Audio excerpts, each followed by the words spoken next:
Fala aí, minha tropa, tudo bem? Vamos falar sobre Fortaleza 1, Grêmio também 1, que acabou de acontecer lá na Arena Castelão pelo Campeonato Brasileiro. Um jogo onde, infelizmente, o Grêmio até teve oportunidades para vencer, mas não merecia, até porque no contexto geral do jogo, o Fortaleza foi muito melhor. Gente, é impressionante que o Fortaleza do Vojvoda é um time arrumadinho. E olha só que eram os reservas, né? Detalhe pra isso, não eram os titulares, eram os reservas. E mesmo assim, era um bom time de futebol, que sai atacando muito bem. Tem uma transição da defesa pro ataque muito mais rápido do que a do Grêmio, por exemplo. Isso aí ficou evidente em todo o jogo. O Grêmio teve imensa dificuldade para sair tanto em contra-ataques, quanto também quando tinha a bola tinha que construir alguma coisa desde o campo de defesa. O Grêmio não conseguia. Uma partida muito abaixo do Grêmio, que é verdade, nos minutos finais conseguiu fazer uma pressão, mas daí já era também porque o Fortaleza estava cansado e circunstâncias da partida. Mas no contexto como um todo, o Grêmio não foi bem hoje. E foi salvo porque tem um centroavante que é muito acima da média, muito acima dos demais jogadores, que é o Luis Soares, tá? Meu povo, vamos falar sobre a partida então. A gente tem o principal destaque talvez sendo o Jeromel nessa partida. 90 minutos, muito bem, e tem que ser levado em consideração, até porque se a gente pegar os outros zagueiros do elenco, tirando o Kahneman, que também é uma exceção aqui no Grêmio, logicamente, Bruno Alves, Bruno Vini, Rodrigo Eli, cara, junto os três, não dá um Jeromel. O Jeromel tá num patamar muito mais alto que esses caras.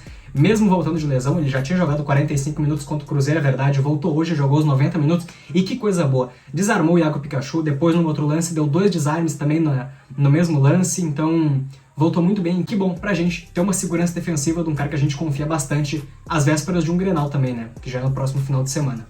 Até eu vou dizer pra vocês que a melhor chance de início da partida foi do Grêmio, foi uma cobrança de falta do Soares na trave, é verdade. Mas foi basicamente isso, porque logo depois já começou umas chances ali com o Iago Pikachu. Aos 30, o Gabriel Grando ainda fez um milagre de dentro da área num chute meio que de carrinho do jogador do Fortaleza.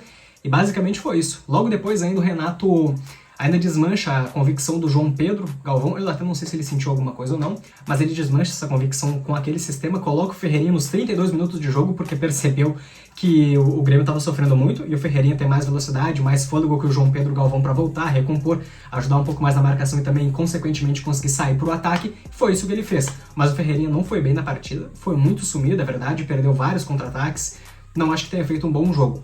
O Fortaleza ainda então consegue abrir o placar no primeiro tempo, num pênalti. Tudo bem, eu sei que tem lá seus pontos discutíveis, muito por conta também que a gente, torcedor do Grêmio, tá bastante incomodado pelaquela não marcação de pênalti contra o Corinthians, que foi um escândalo. Então qualquer pênalti nesse momento que tá acontecendo agora contra o Grêmio vira um motivo de raiva, e eu entendo isso.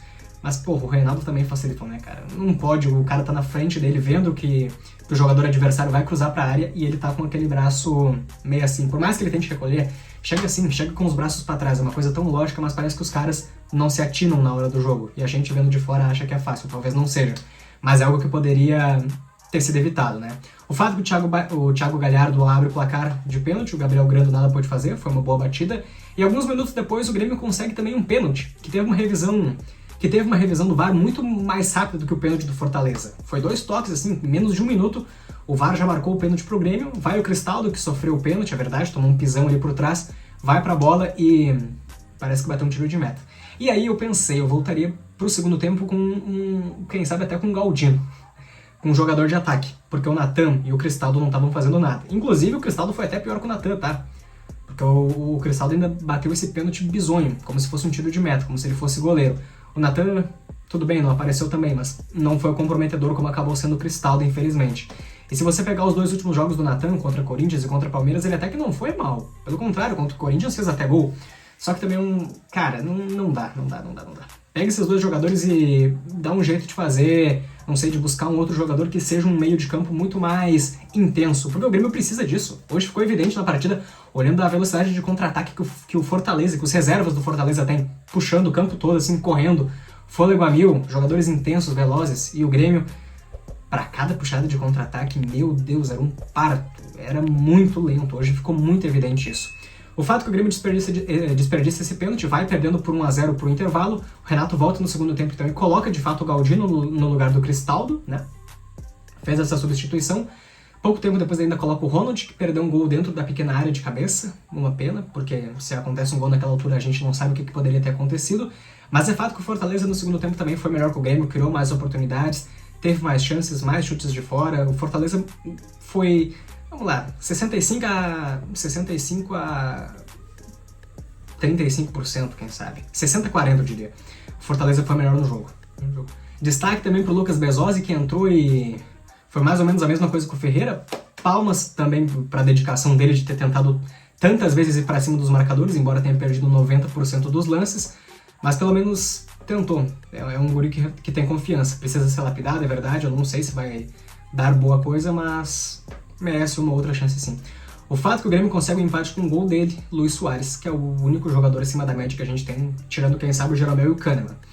Numa bola que o Reinaldo cruza da esquerda, um passe maravilhoso, é verdade, uma enfiada de bola em curva, que o Soares chuta, assim, fraquinho minimamente, que vai por baixo das pernas, entre as pernas do goleiro ali do Fernando Miguel naquela altura, já se encaminhando também para o final da partida, é verdade, um gol salvador, que devido às circunstâncias até foi um empate valorizado em 1-1.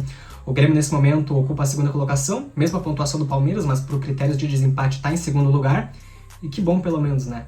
O problema é que se o Palmeiras ganhar, ele vai novamente abrir uma distância para o Grêmio. E se o Palmeiras perder, o Grêmio e o Palmeiras vão ser ultrapassados pelo Bragantino.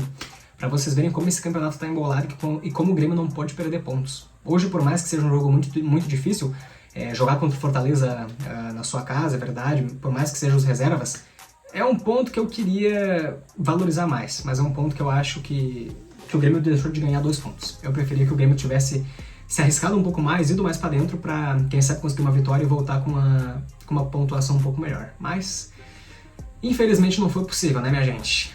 O Botafogo agora também tem chance, já na segunda-feira, de abrir ainda mais pontos em relação ao Grêmio, até o próprio Palmeiras, dependendo do que aconteça. Porque vai jogar contra o Goiás em casa e a tendência mais pura é que vença, né? Convenhamos. Mas, no mais, um jogo terrível do Grêmio que foi salvo por Luis Soares e que tem outra boa notícia, que é o Pedro Jeromel voltando em um altíssimo nível técnico e físico também, para aguentar um jogo desses 90 minutos com os caras do Fortaleza correndo pra lá e pra cá. Tá falado, minha gente? Espero que vocês tenham gostado do vídeo. Se gostou, deixa o like, se inscreve no canal e também ativa as notificações aí. Tamo junto e até a próxima.